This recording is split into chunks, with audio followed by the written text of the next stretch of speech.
Halo semuanya, Assalamualaikum warahmatullahi wabarakatuh. Kenalin, nama aku Kisyafara Sitokolidi. Aku sekolah di SMA N 110 Jakarta Utara di kelas 10B. Di sini aku mau ngajak teman-teman semua buat belajar bareng sama aku tentang apa itu tolak peluru. Nah, apa aja sih yang akan kita bahas teman-teman? Yang pertama, kita tuh harus tahu dulu teman-teman tentang pengertian tolak peluru. Lalu, sejarah olahraga tolak peluru, gaya yang digunakan dalam olahraga tolak peluru, dan cara melakukan olahraga tolak peluru. Lalu, kita juga bakal bahas tentang teknik dasar dalam olahraga tolak peluru, peralatan yang digunakan dalam olahraga tolak peluru, peraturan dalam olahraga tolak peluru, dan yang terakhir, kita juga bakal bahas siapa saja atlet tolak peluru yang dikenal oleh dunia. Jadi, tolak peluru itu apa sih teman-teman? Tolak peluru merupakan suatu cabang olahraga yang melakukan suatu tolakan dengan menggunakan tenaga semaksimal mungkin untuk mendapatkan jarak tolakan yang jauh. Dengan mengandalkan gerakan tolakan atau dorongan terhadap bola logam yang memiliki bobot tertentu. Selain itu, gerakan tolak peluru hanya boleh menggunakan kekuatan dari salah satu tangan saja. Penilaian pada tolak peluru berdasarkan pada jarak antara pelempar dengan bola atau pelurunya. Semakin jauh peluru yang dilempar, maka poin yang diperoleh akan semakin besar. Penasaran nggak sih teman-teman bagaimana sejarahnya? Nah, olahraga tolak peluru itu pertama kali dimainkan pada masa masyarakat Yunani kuno. Pada saat itu, masyarakat Yunani kuno memanfaatkan batu sebagai salah satu alat untuk berolahraga, yakni dengan cara melemparkannya. Dalam perkembangannya, atau lebih tepatnya pada abad pertengahan, sekelompok tentara perang memiliki kebiasaan untuk melemparkan bola meriam. Kebiasaan itulah yang pada akhirnya disebut sebagai cikal bakal kelahiran olahraga tolak peluru yang populer hingga saat ini. Tolak peluru mulai dimainkan dengan bentuk yang modern pada sekitar abad ke-19. Pada saat itu, Highlands Games Skotlandia menyelenggarakan lomba lempar batu atau logam berat. Para peserta akan saling melemparkan bola untuk mendapatkan jarak yang terjauh. Pemenang akan ditentukan berdasarkan seberapa jauh jarak lemparan dengan posisi asli pelempar atau di belakang garis.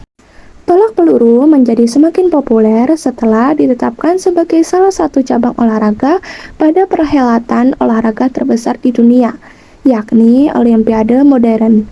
Dalam kompetisi tersebut, cabang olahraga shotput sudah menggunakan bola dengan berat atau massa yang sudah ditentukan, dan sudah termasuk dalam cabang atletik. Bahan yang digunakan untuk bola shotput sendiri menggunakan material besi atau kuningan. Cabang olahraga tolak peluru mulai dipertandingkan untuk putra pada tahun 1896. Sementara itu, untuk putri baru dipertandingkan pada tahun 1948. Gaya dalam olahraga tolak peluru. Dalam sebuah perlombaan resmi, cabang olahraga tolak peluru dikenal dengan dua macam gaya. Yang paling banyak digunakan oleh para peserta yakni gaya oprine dan gaya spin. Namun, ada satu jenis gaya yang sangat cocok bagi para pemula, yaitu gaya ortodoks. Gaya ortodoks biasanya digunakan pada pelatihan atau tujuan pendidikan seperti dalam sekolah. Jadi teman-teman, gaya tolak peluru itu ada 3. Yang biasanya kita pelajarin di sekolah itu ada gaya ortodoks atau gaya menyamping, dan gaya oprine atau membelakangi. Sementara gaya yang biasanya digunakan oleh para atlet itu gaya spin dan gaya oprine. Kita bakal bahas ketiganya ya teman-teman. Yang pertama ada gaya ortodoks atau menyamping. Gaya melempar dalam cabang olahraga shotput yang biasanya digunakan oleh seorang pemula adalah gaya ortodoks. Hal ini dikarenakan gaya ortodoks tidak terlalu membutuhkan banyak gerakan. Sebagai gaya yang paling sederhana dan paling mudah, gaya ortodoks sangat cocok bagi seseorang yang ingin belajar atau berkenalan dengan olahraga tolak peluru. Oleh sebab itu, nggak heran apabila para atlet profesional jarang menggunakan gaya ortodoks. Pelempar dapat melakukan tolakan peluru dengan cara memposisikan tubuh menyamping dari area pendaratan. Selanjutnya, pelempar dapat meletakkan bola logam antara kepala dan bahu untuk kemudian dilakukan tolakan. Nah, bagaimana cara melakukan gaya ortodoks, teman-teman? Agar lebih gampang, aku ngejelasinnya ke teman-teman semua, aku bakal slide ulang ke halaman sebelumnya yang ada gambarnya ya. Nah, caranya itu yang pertama, posisikan tubuh berdiri tegak menyamping ke arah tolakan. Kedua kaki dibuka dengan kaki kiri lurus ke depan dan kaki kanan ditekuk agak ke depan sehingga serong ke samping kanan. Posisikan berat badan di bagian kaki kanan dan bentuk badan supaya lebih condong ke samping kanan. Tangan kanan memegang dan menyangga peluru pada bahu atau pundak. Siku pada tangan kiri ditekuk, taruh di depan hingga membentuk posisi sedikit serong ke atas dan melemas. Tangan kiri sendiri memiliki fungsi untuk membantu dan menjaga keseimbangan. Pandangan pelempar dapat diarahkan ke area tolakan sebelum melakukan lemparan. Dorong tangan kiri ke depan dengan kekuatan penuh sehingga memunculkan tolakan pada peluru yang dipegang. Pada saat melakukan tolakan peluru, kaki kanan yang berposisi di belakang dapat diangkat untuk memperbesar kekuatan tolakan. Yang kedua, ada gaya oprint atau membelakangi. Gaya ini sendiri biasanya dikenal sebagai gaya glide atau meluncur, tetapi sekarang lebih populer sebagai gaya oprint. Dalam cabang olahraga shotput, gaya oprint dilakukan dengan cara membelakangi arah tolakan. Pada saat melakukan gaya oprint, seorang atlet atau pelempar harus memiliki posisi membelakangi area pendaratan. Kemudian, atlet tersebut akan melakukan gerakan setengah putaran atau 180 derajat terlebih dahulu sebelum melakukan tolakan terhadap bola logam. Hal ini menjadikan pada saat persiapan, pelempar akan menghadap ke belakang sebelum memulai berbalik ke depan. Selanjutnya, bagaimana cara melakukan gaya oprint? Yang pertama, posisi tubuh berdiri membelakangi arah tolakan dengan badan membungkuk dan bertumpu pada kaki kanan sekaligus lutut ditekuk. Sementara itu, kaki kiri diangkat lurus menuju arah tolakan. Selanjutnya, peluru atau bola diletakkan pada bagian antara leher dekat dengan dagu. Peluru dipegang pada bagian pangkal jari, bukan telapak tangan. Kemudian, posisikan ibu jari di bawah peluru. Selanjutnya, siku mengarah keluar sehingga membentuk sudut 45 derajat. Pada saat meluncur, kaki kiri dapat diluruskan sembari memutar pinggul. Kaki kanan diangkat pendek ke depan dengan kaki kiri diayun ke belakang untuk tetap menjaga keseimbangan. Yang terakhir adalah gaya spin atau berputar. Meskipun tidak sepopuler gaya oprint, tetapi teknik ini juga sering digunakan atlet profesional pada saat berlomba resmi olahraga shotput. Perlu diketahui, gaya spin membutuhkan keterampilan yang tinggi. Hal ini dikarenakan seorang atlet harus melakukan putaran hingga 360 derajat dalam kecepatan tinggi terlebih dahulu sebelum melempar bola logam ke depan. Maka dari itu, gerakan ini memiliki tujuan untuk menghasilkan momentum sehingga dapat membuahkan jarak tolakan yang terjauh. Nah, teman-teman, apa aja sih teknik dasar dalam olahraga tolak peluru? Prinsip utama olahraga tolak peluru adalah menolak atau mendorong bola logam sejauh mungkin dengan hanya mengandalkan kekuatan satu tangan. Nah, tekniknya itu ada 3, teman-teman. Yang pertama, teknik memegang peluru. Bola logam dapat ditempatkan pada bagian pangkal jari, bukan di telapak tangan. Lebarkan jari-jari tangan sedikit, selanjutnya gunakan ibu jari untuk menahan bola logam agar tidak terjatuh.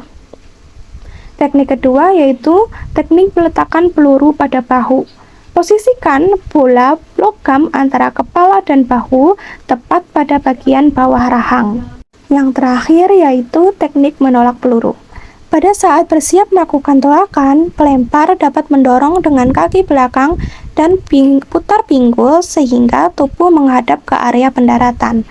Tambahkan juga dengan dorongan pergelangan tangan mirip seperti gerakan menembak bola basket.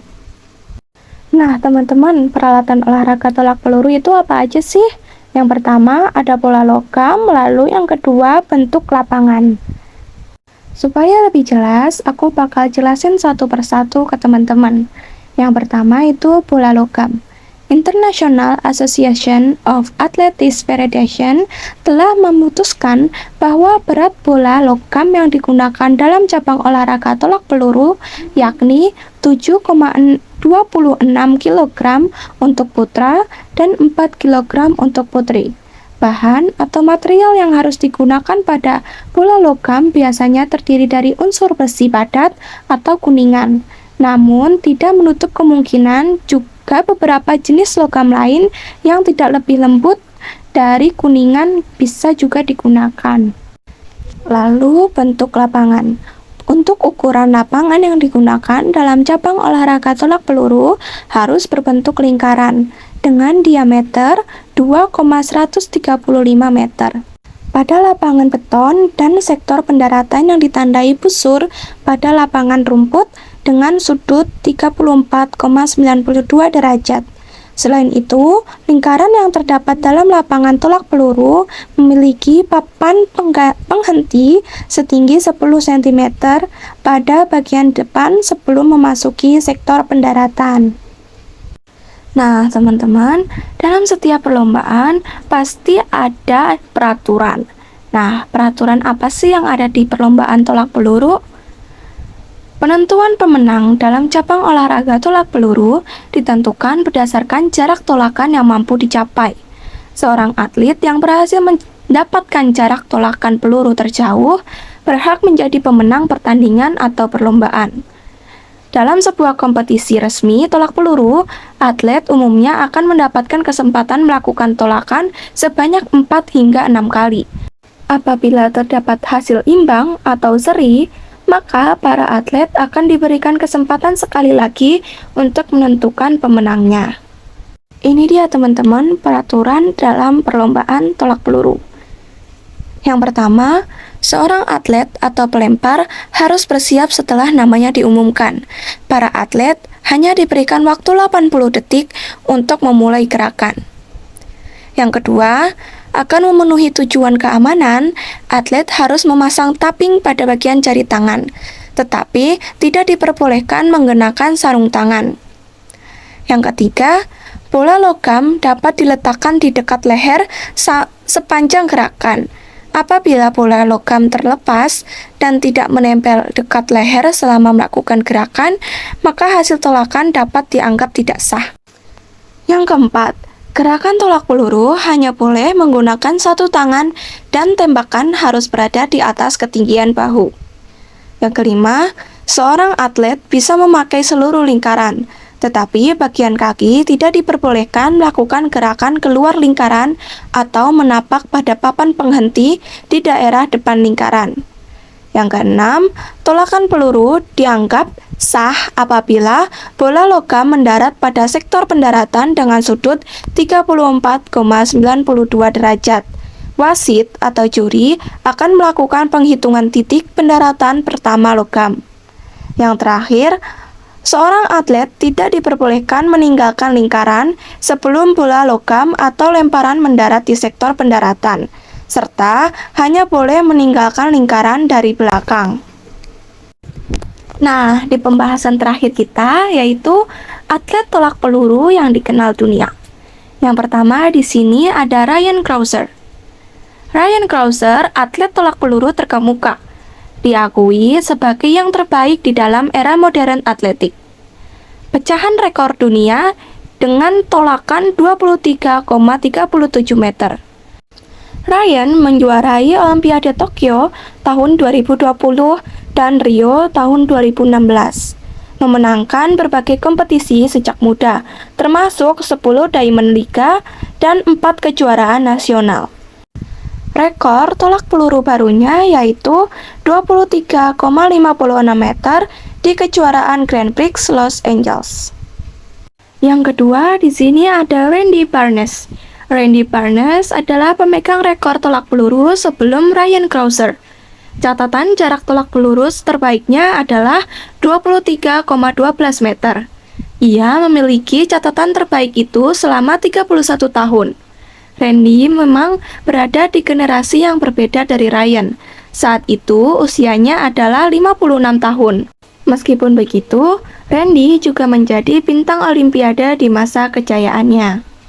Oke, segitu aja yang bisa aku sampaikan ke teman-teman semuanya.